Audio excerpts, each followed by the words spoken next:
You feel completely lost without direction, wandering aimlessly through life while others seem to know exactly where they're going. Trying everything but nothing feels right, overwhelmed by choices, yet paralyzed by indecision, stuck in confusion about what you're meant to do, and remaining directionless because feeling lost makes finding purpose seem impossible when systematic navigation process reveals direction, even from complete disorientation, making purpose discovery possible that confusion makes impossible. This lostness is systematically destroying your potential by ensuring you waste time in wrong directions, destroying your confidence by proving repeatedly you don't know what to do, destroying your motivation by making everything feel pointless, destroying your progress by keeping you stuck in the same confused place, and destroying your future by guaranteeing that feeling lost prevents you from building anything meaningful when clear navigation system could create direction from chaos. Finding purpose when lost is not waiting for magical clarity, but using systematic navigation, even from disorientation. Not requiring certainty before starting, but beginning with confusion and building clarity progressively. And not mysterious process, but concrete navigation framework anyone can follow regardless of how lost they feel. This audiobook teaches purpose navigation when lost through the systematic framework for finding direction from disorientation, the compass method using multiple reference points to triangulate purpose, the practices of moving forward despite confusion, the navigation system that works even without clear destination, and the strategies for building clarity progressively from complete lostness. Stop waiting for clarity before moving and start navigating from where you are. Stop feeling paralyzed by lostness and start using systematic navigation. Use compass framework, identify reference points, take directional steps, build clarity progressively, and discover purpose through navigation, making direction possible that waiting for certainty makes permanently impossible through commitment. Starting now. Chapter 1. Accept that feeling lost is starting point, not permanent state. Accepting that feeling lost is starting point, not permanent state, transforms paralysis into possibility, because lostness is temporary position, not permanent identity. The acceptance principle demonstrates that everyone feels lost at some point. That feeling lost doesn't mean you'll stay lost, that accepting current position enables navigation, that fighting lostness keeps you stuck, and that recognizing lostness as temporary creates possibility for movement. Most people stay paralyzed through believing feeling lost means something is wrong with them, thinking they should already know their purpose, being ashamed of disorientation, preventing seeking help, resisting current reality rather than accepting it, and treating lostness as permanent state, not temporary position. Lost is position, not identity. Acceptance enables navigation. Accept starting point or stay paralyzed. Research on purpose discovery demonstrates that most people feel lost before finding purpose, that accepting disorientation precedes navigation, that resistance to lostness increases paralysis, that people who accept starting point move forward faster, and that treating lostness as data, not identity, enables progress. The acceptance practice involves acknowledging honestly that you feel lost right now, recognizing that this is normal, not defective, understanding that lost is position, not identity, accepting where you are without judgment, treating lostness as temporary state, requiring navigation, and using current disorientation as starting point for systematic search. The shame release means letting go of belief you should already know, recognizing that uncertainty is part of process, understanding that everyone navigates from not knowing, accepting that feeling lost is human, not failure, and treating confusion as beginning, not ending. The temporary frame shows lostness is phase, not permanent condition. That accepting current state doesn't mean accepting forever. That position changes through navigation, not waiting. That feeling lost today doesn't predict feeling lost always, and that treating disorientation as temporary enables action. The identity distinction involves recognizing loss describes where you are, not who you are. Understanding that temporary position is not permanent character, separating situation from self. Treating lostness as state, not trait, and knowing that position changes while identity remains. The navigation readiness involves accepting you don't have answers yet, being willing to start from confusion, trusting that navigation creates clarity, understanding that movement reveals direction, and committing to systematic search from current lost position. The resistance cost shows fighting lostness wastes energy needed for navigation, that denying current position prevents starting, that shame about being lost keeps you stuck, that resisting reality blocks movement, and that acceptance frees energy for forward progress. The implementation requires writing honest statement about feeling lost, acknowledging this without judgment or shame, recognizing lostness as starting point, not identity, accepting current position as beginning of navigation, treating confusion as data, not failure, and using acceptance as foundation for systematic purpose discovery, starting from exactly where you are now. Lost is position, not identity. Acceptance enables navigation. Accept starting point, or stay paralyzed. You understand now that feeling lost is normal, temporary position, that acceptance transforms paralysis into possibility, that everyone navigates from not knowing, that lostness is beginning, not ending, and that Chapter 1 creates foundation by accepting starting point, making navigation possible where resistance made movement impossible. Chapter 2. Identify what you don't want as first navigation reference point.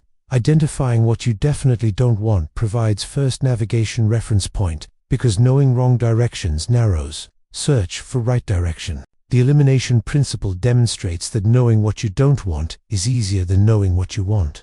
That wrong directions identified reveals space where purpose might be. That elimination creates boundaries, making search more focused. That negative clarity precedes positive clarity, and that using what you don't want as compass point enables navigation. Most people ignore elimination through believing they must know what they want before starting, not recognizing that elimination is valid navigation, dismissing negative clarity as not helpful, waiting for positive vision before moving, and missing that wrong directions guide toward right direction. Knowing wrong guides toward right. Elimination provides direction. Use negatives or stay confused. Research on decision-making demonstrates that elimination is a powerful navigation tool, that knowing what to avoid reduces confusion, that negative clarity often precedes positive clarity, that people who use elimination find direction faster, and that identifying wrong helps locate right. The elimination practice involves listing everything you definitely don't want in life or work, identifying situations that drain or frustrate you, writing what makes you feel wrong or misaligned, recognizing patterns in what you reject, and using these eliminations as boundaries for search. The clarity from negatives shows what you hate, reveals what you value.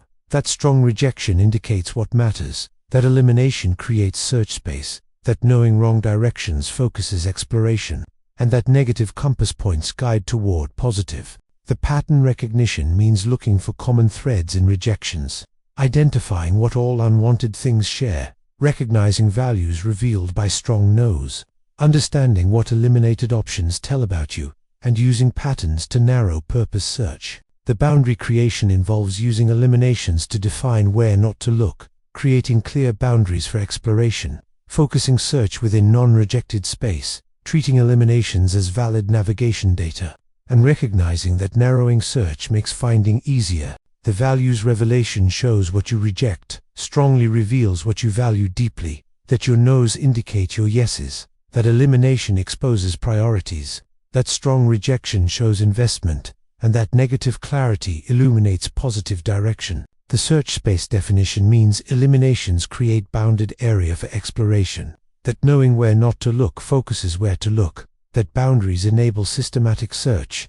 that unlimited space paralyzes while defined space enables, and that constraints guide navigation. The implementation requires spending time listing everything you don't want, being brutally honest about rejections, identifying patterns in eliminations, using negatives to create boundaries, treating what you don't want as first compass point, and recognizing that knowing wrong directions is valid first step toward finding right direction from lost position. Knowing wrong guides toward right. Elimination provides direction. Use negatives or stay confused. You understand now that identifying what you don't want is easier than knowing what you want. That elimination creates focused search space. That negative clarity is valid navigation tool. That strong rejections reveal values. And that Chapter 2 provides first reference point, making search manageable, where unlimited options made, navigation impossible. Chapter 3. Notice what gives you energy versus what drains you as second reference point. Noticing what gives you energy versus what drains you provides second navigation reference point, because energy patterns reveal alignment and misalignment with purpose. The energy principle demonstrates that energy increase indicates alignment, that energy drain indicates misalignment, that tracking energy systematically reveals patterns, that body wisdom often knows before mind understands, and that energy is a reliable compass when clarity is absent. Most people ignore energy through pushing through drain, thinking they should, not tracking energy patterns systematically, dismissing body wisdom as not logical, believing they should do things regardless of energy impact, and missing that energy is navigation data, not weakness. Energy reveals alignment. Drain signals wrong direction. Follow energy or ignore compass. Research on purpose and well-being demonstrates that energy alignment predicts purpose fit, that activities giving energy indicate natural strengths, that drain patterns show misalignment, that body responses reveal truth before conscious awareness, and that people who follow energy find purpose faster. The energy tracking practice involves monitoring energy levels throughout week, noting what activities increase energy, identifying what consistently drains energy, looking for patterns in energy shifts, distinguishing between challenging growth and depleting drain, and using energy as second compass point. The energy versus difficulty distinction means challenge that energizes is growth, that difficulty that drains is misalignment, that pushing through drain leads away from purpose, that following energy guides toward purpose, and that recognizing hard work aligned still energizes. The body wisdom recognition shows physical energy, reveals alignment, truth, that mind rationalizes but body knows, that trusting energy over logic when lost matters, that treating fatigue as signal of wrong direction guides, and that using vitality as indicator of right direction navigates. The pattern identification involves reviewing energy tracking data, identifying consistent energy givers, recognizing reliable energy drainers, looking for themes in what energizes, and using patterns to narrow purpose search toward energy-giving directions. The vitality indicators include feeling time pass quickly, experiencing natural enthusiasm, wanting to continue activity, feeling more alive and present, noticing increased physical energy, and sensing rightness in body. The drain signals show feeling time drag slowly, experiencing reluctance or resistance, wanting activity to end, feeling depleted and exhausted, noticing decreased physical energy, and sensing wrongness in body.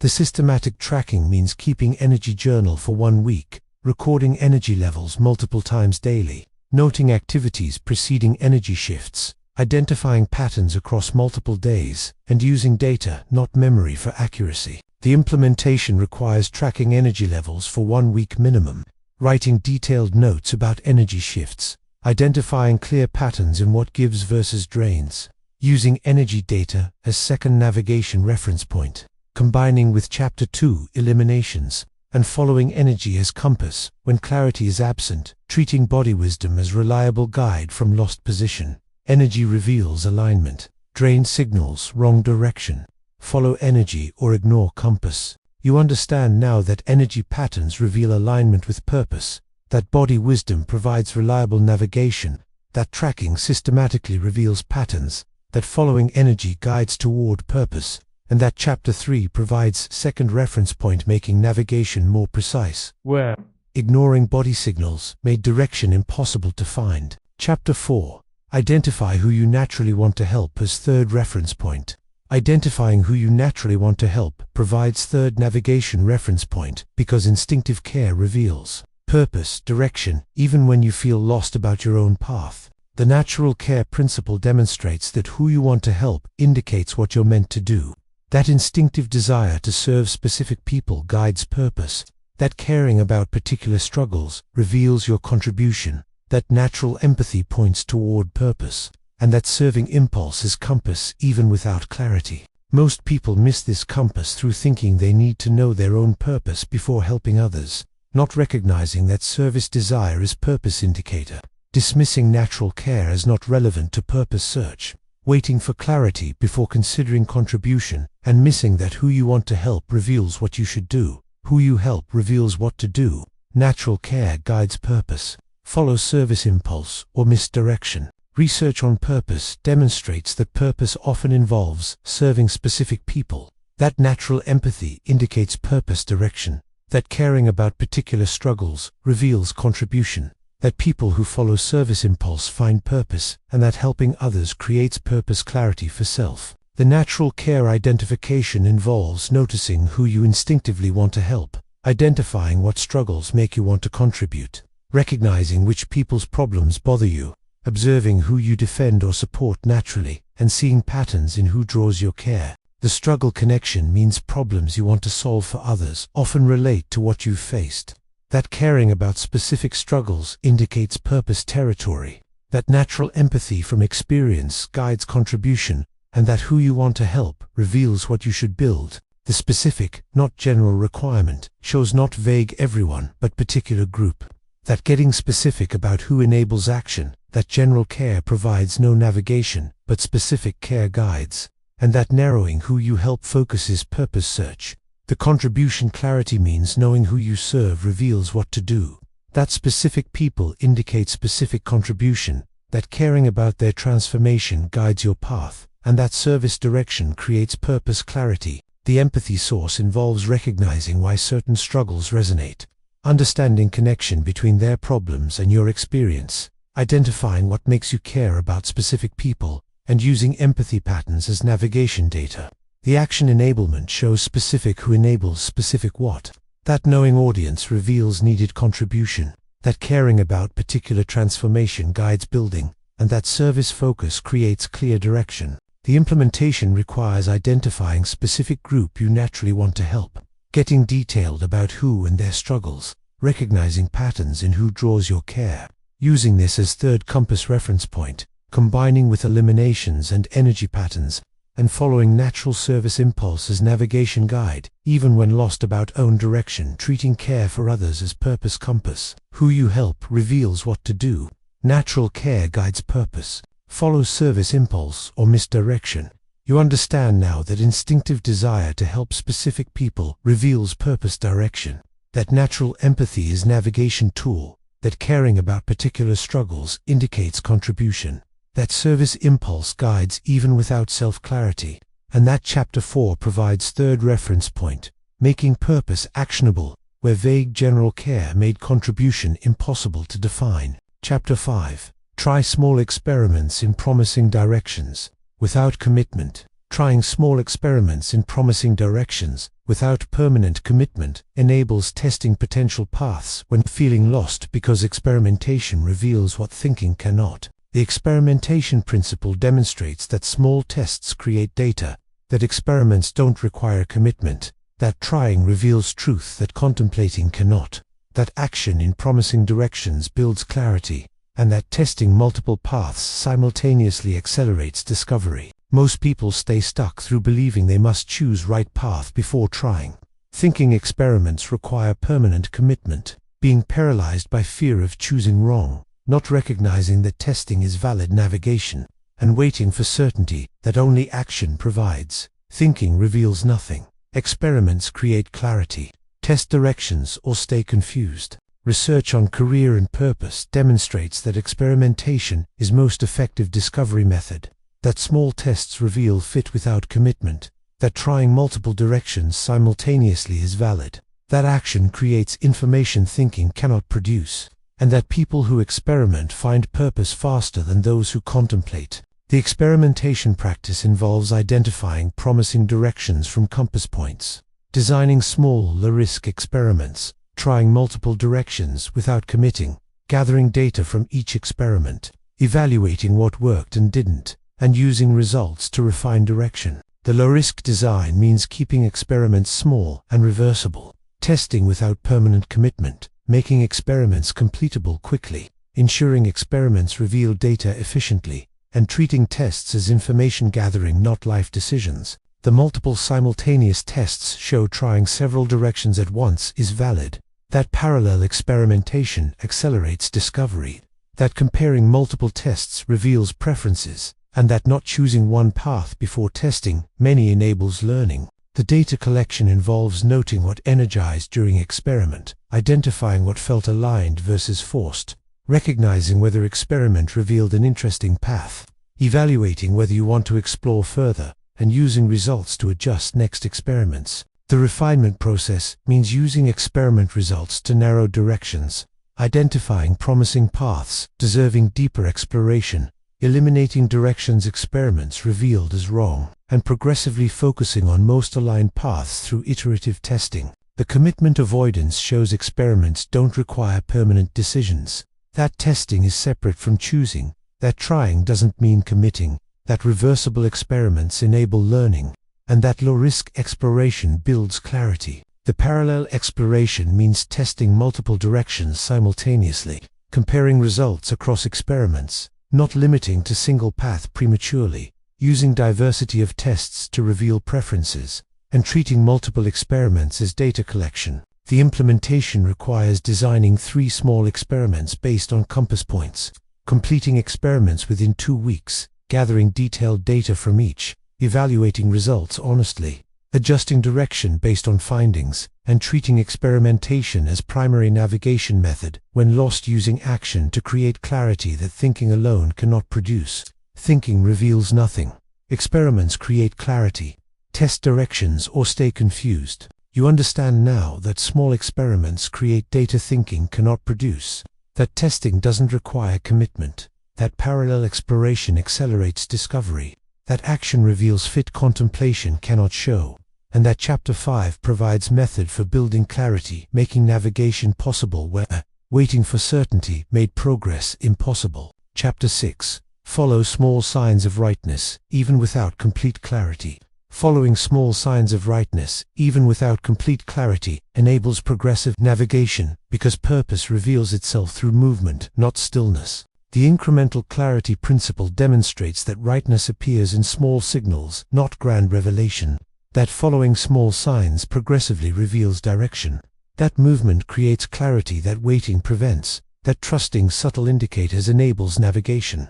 And that complete certainty is unnecessary for progress. Most people wait paralyzed through demanding complete clarity before moving, dismissing small signs as insufficient, wanting guaranteed right answer before starting, not trusting subtle rightness indicators, and missing that clarity builds through following small signals progressively. Waiting for certainty guarantees paralysis. Small rightness signals guide. Follow subtle signs or stay stuck. Research on intuition and decision-making demonstrates that small rightness signals are reliable guides, that following subtle indicators builds toward clarity, that incremental movement reveals direction, that complete certainty before starting is impossible, and that people who trust small signs progress while others wait paralyzed. The rightness signals include subtle energy increase during activity, sense of time passing quickly, feeling more like yourself, natural curiosity about direction, wanting to continue exploring, and small joy or satisfaction indicators.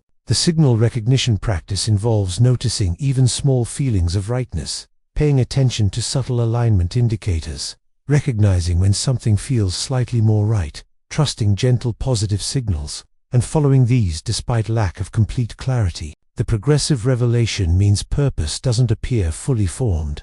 That clarity builds through following small signals, that each right step reveals next step, that movement creates information, and that waiting for complete picture prevents all progress. The trust requirement shows trusting small indicators despite uncertainty, following rightness even when not guaranteed, accepting that clarity builds progressively, recognizing that movement precedes understanding, and treating subtle signals as sufficient for next small step. The cumulative direction means many small right steps create clear path, that following rightness progressively builds momentum, that incremental signals compound into clarity, and that trusting process despite uncertainty enables discovery.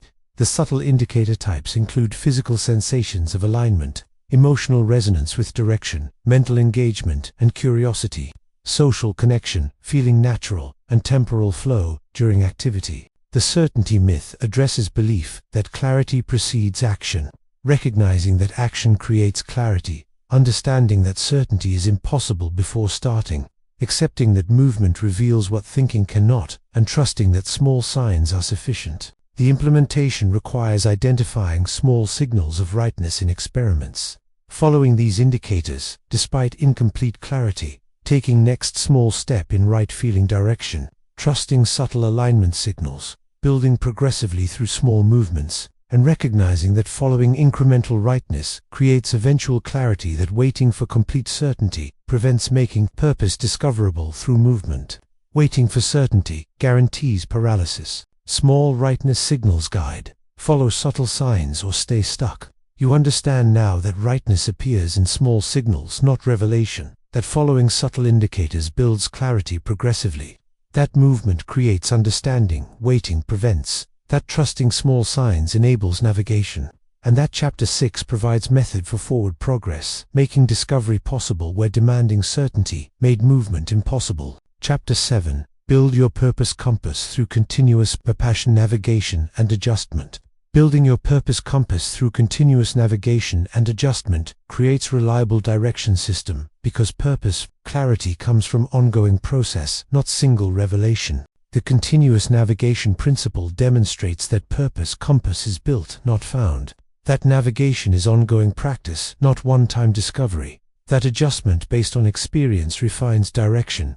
That continuous recalibration keeps you aligned. And that treating purpose as dynamic process, not static destination, enables sustained direction. Most people give up through expecting single moment of revelation, thinking purpose should be obvious immediately. Not recognizing purpose develops through practice. Giving up when first attempts don't work, and treating purpose as destination rather than navigation system. Single revelation is myth. Continuous navigation builds compass. Practice ongoing or lose direction. Research on purpose development demonstrates that purpose evolves through experience. That continuous adjustment is normal, not failure. That people with strong purpose practice ongoing navigation. That treating purpose as dynamic enables adaptation. And that sustained direction comes from iterative process, not revelation. The compass building involves integrating all reference points from previous chapters, creating personal navigation system from gathered data, establishing practices for ongoing recalibration, building habit of regular purpose check-ins, and treating navigation as continuous practice. The reference point integration means combining what you don't want with what energizes, connecting who you help with what experiments revealed, synthesizing all compass points into coherent direction, using multiple reference points together, and creating comprehensive navigation from individual data points. The ongoing adjustment practice shows reviewing direction regularly, updating compass based on experience, refining purpose, understanding progressively, adjusting course when needed, and treating recalibration as strength, not failure. The navigation habits involve weekly purpose reflection, monthly direction assessment, quarterly compass recalibration, ongoing experimentation in refined directions, and continuous gathering of navigation data. The dynamic purpose acceptance means accepting that purpose evolves with experience, understanding that adjustment is progress, not failure, treating purpose as practice, not destination, recognizing that navigation never ends, and embracing ongoing development as natural process. The integration method shows creating single coherent direction from multiple compass points, recognizing how all reference points connect, building comprehensive understanding from pieces, and treating integrated compass as navigation guide. The recalibration practice involves regular review of direction, honest assessment of alignment, willingness to adjust based on data, treating course corrections as normal, and maintaining flexibility in navigation. The implementation requires creating personal purpose compass from all gathered data, establishing regular navigation practices, committing to ongoing adjustment based on experience, treating purpose as continuous process, building habits that maintain direction, and recognizing that purpose compass is built through sustained navigation, making direction reliable where seeking single revelation made clarity impossible to achieve or maintain. Single revelation is myth. Continuous navigation builds compass. Practice ongoing or lose direction. You understand now that purpose compass is built through continuous practice, that ongoing navigation creates reliable direction, that adjustment refines rather than invalidates, that sustained practice beats single revelation, and that Chapter 7 completes framework, providing lifelong navigation system making purpose sustainable where seeking static answer made lasting direction impossible to maintain. You have learned how to find your purpose when you feel lost. Accept that feeling lost is starting point, not permanent state. Identify what you don't want as first reference point. Notice what gives you energy versus what drains you. Identify who you naturally want to help. Try small experiments in promising directions. Follow small signs of rightness despite incomplete clarity. Build purpose, compass, through continuous navigation. What matters now is starting navigation from where you are. 5. Implementation priorities. Accept current lost position honestly. Identify your compass reference points this week. Design 3 small experiments to try. Follow subtle rightness signals despite uncertainty. Establish ongoing navigation practice. Execute systematic navigation, build clarity progressively, and develop reliable direction. Stop waiting for clarity before moving and start navigating from where you are. Stop feeling paralyzed by lostness and start using systematic navigation. Use compass framework. Identify reference points. Take directional steps. Build clarity progressively. And discover purpose through navigation, making direction possible that waiting for certainty makes permanently impossible through commitment starting now.